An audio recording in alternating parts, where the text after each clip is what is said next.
I was flipping through Twitter the other day, and I saw Carrie actually talking to somebody about the idea. I think he was like quote tweeting somebody at Digital Foundry about the idea of a Nintendo Switch. Let's just pretend that there is no such thing as the old Switch. We're just new Switch. Okay, this the Switch 2.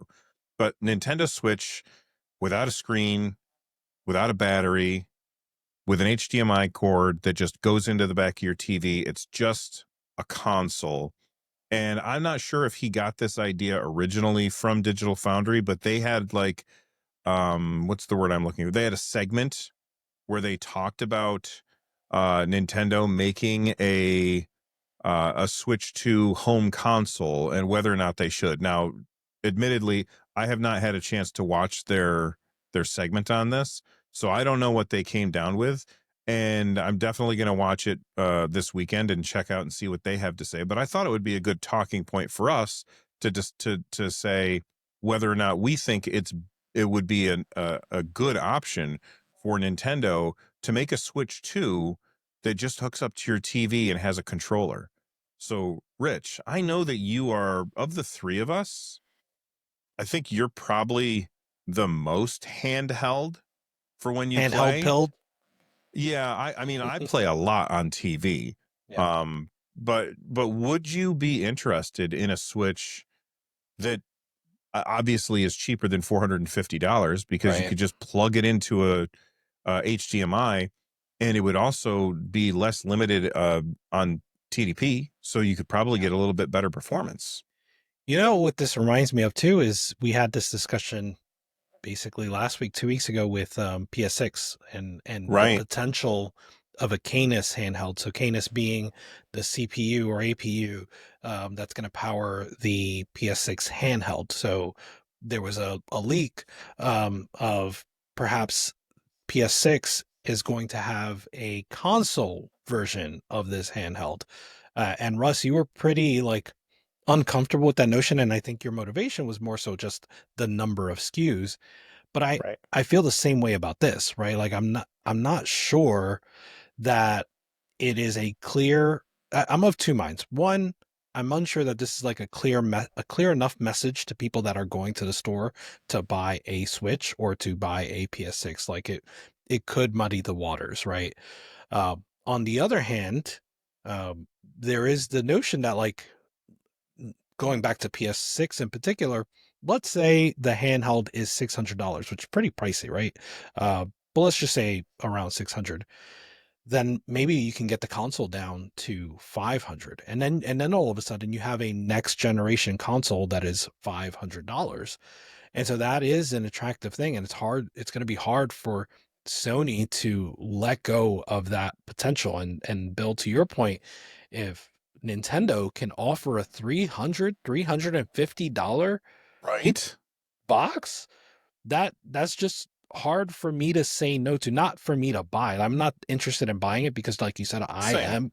I am going to play on my handheld, but I got to imagine that opens up the doors for a lot of people, and Nintendo in particular, unlike not unlike Sony, but in particular, they've been very good at releasing new models and making them distinct and making the proposition value clear to gamers and to consumers. So I think, yes, they could do it. I don't know if they will, of course, but I think they could pull it off.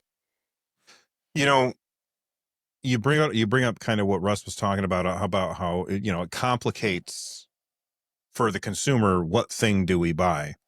And I've been thinking a lot about that in the last week since we talked about this stuff, and it makes me think of Apple. Apple has so many different SKUs. They're doing just fine. Like, Yeah. you can go in there, you can buy a MacBook Neo, you can buy a MacBook Air, you can buy a MacBook Pro. There's different versions of each one of those.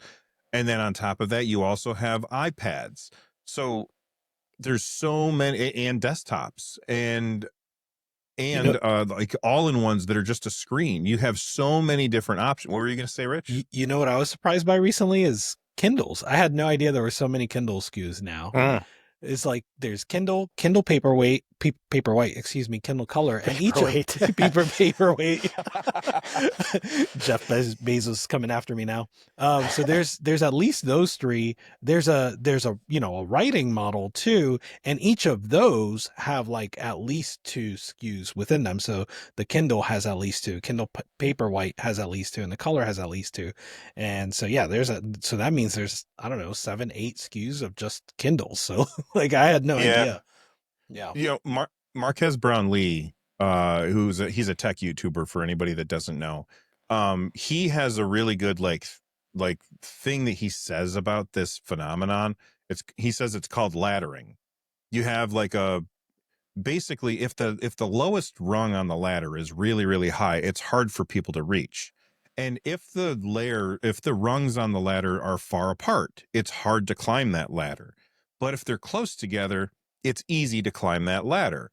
And so having a lot of different SKUs with a lot of different options where the price points are pretty close together, generally what will happen is the consumer or the customer, depending on how you want to look at us, they get on that first rung, and then they say it's really easy for me to climb up to the next rung because it's only this much more, and then I'll get this feature. So then they climb up to the next rung. Well, now they're up one more rung, and the next rung is again within easy reach. So for Nintendo to have, I don't know, a $350 next gen console, I would say probably get rid of this is the time when they put it out and it doesn't have any cards at all, so it's just digital, you know.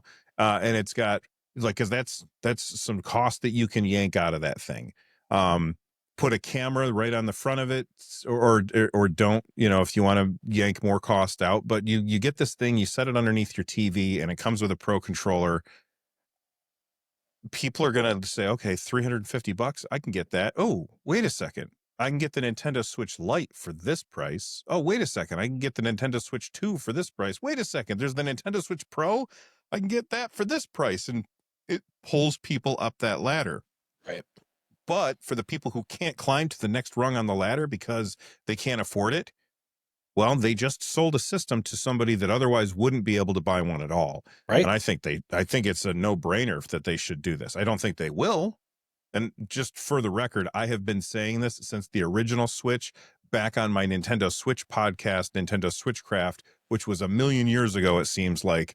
So like it was when the Nintendo Switch first came out is when I did that show. So I've been saying this for a really long time, that a TV, just TV ass video game system is what Nintendo should absolutely put out in addition. Russ, what do you Yeah. think? So I've been thinking about it. I mean, I don't use the Switch 2 in handheld mode, mostly because I don't like those joysticks and I just like can't get over it.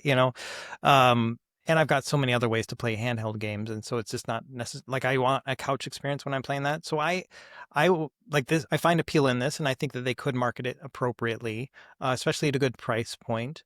And yeah, it just kind of puts together an ecosystem. For me, this makes a little bit more sense than this PS6 Lite and a PS6 and then a PS6 handheld, because those are varying levels of performance and chips and everything else. Whereas this is just a Switch 2, and sure, they could clock a home console a little bit higher and get better performance, but I wouldn't see them doing that. I think they would just want to standardize everything. It's like Switch 2 Yeah, is you're Switch probably 2. right about that. And so I wouldn't really see that.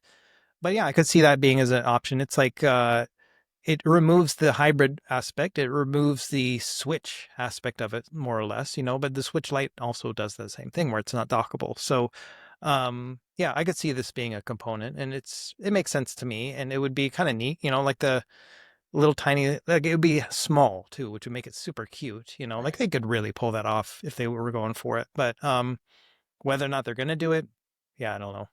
Russ, if they did it, just assume they're going to do it. If they did it, would they support VRR? Ooh. Yeah, I think they would have to, right? They'd Yeah. have to do whatever the Switch 2 can do, right? I But don't think Switch they put 2 a doesn't camera on it. support VRR on the TV, does it? When it's docked, it does. I I thought have it did. no Maybe. idea. I Am don't I know. thinking of the wrong Everybody thing? Google. Yeah. Let's all Google it right now. Or is it the high frame rate that it doesn't support on a TV? I thought there Oh, was no, something you're it right. doesn't- Currently lacks official reliable VRR support when docked to a TV. So yeah, I just never had really thought about that. VR is not a huge component for me in a home console environment. Like it's my TV's fine. Like it just works fine, you know. But what's that the is NVIDIA thing? The VRR NVIDIA, like, oh, I know what you're talking about. I forgot what it's called. because it's a Tegra whatever chip, or it's an NVIDIA chip that has DLSS and all that stuff. So why doesn't it support it on a TV? That doesn't make any sense. They say it has to do with the HDMI conversion through the USB-C port. So that could be something they could overcome with because you know it's USB-C to DisplayPort, and that might be causing an issue. So yeah, so who knows? Like that might be a component, but still it's not I don't know if that's a make or break feature for people who are just looking to afford a Switch home console. You know, I think the draw here is really just that, hey, those cartridges that you have for your old Switch 1 or for your Switch 2, they're all going to work in here too. And it's just kind of your ecosystem here. They could do things that really sweeten the deal, which I think would be great. Putting in the Pro controller would be cool, but I don't know. That thing's like $90. So are they going to actually pack that in? I feel like they need a non-Pro Switch controller that isn't Joy-Cons. Oh, right. That's not the Joy-Con. Well, I was just thinking non-Joy-Cons because they don't make sense for the TV, but that you're making a really good point that is too expensive of a controller for a pack-in. I mean, Joy-Cons are expensive on their own too. And you'd also would lose some functionality like Switch Sports if you were to use just a controller, you know? So I could see this kind of going everywhere, you know? The other aspect for me is that,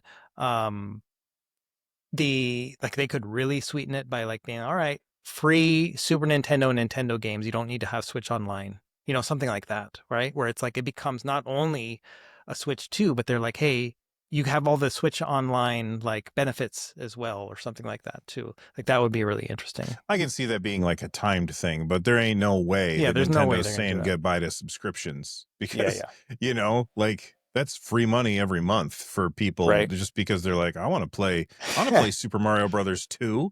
I want to see you and I we got like different thing, like different ideas. You're like, no, they're never going to give up that free money. And I'm thinking it doesn't cost them anything, so they should give it away free. You know, it's just like the two sides of the coin, basically. This was just a small part of my podcast, the Nerd Nest podcast. And if you enjoyed it, then do me a favor and click on that like button down below. And if you really enjoyed it, then I think you should check out the link in the description down below the like button. It's going to take you to the full podcast so you can check out the entire conversation and a whole lot more. If that sounds good, I hope to see you over there. Stay rad, and thanks for watching.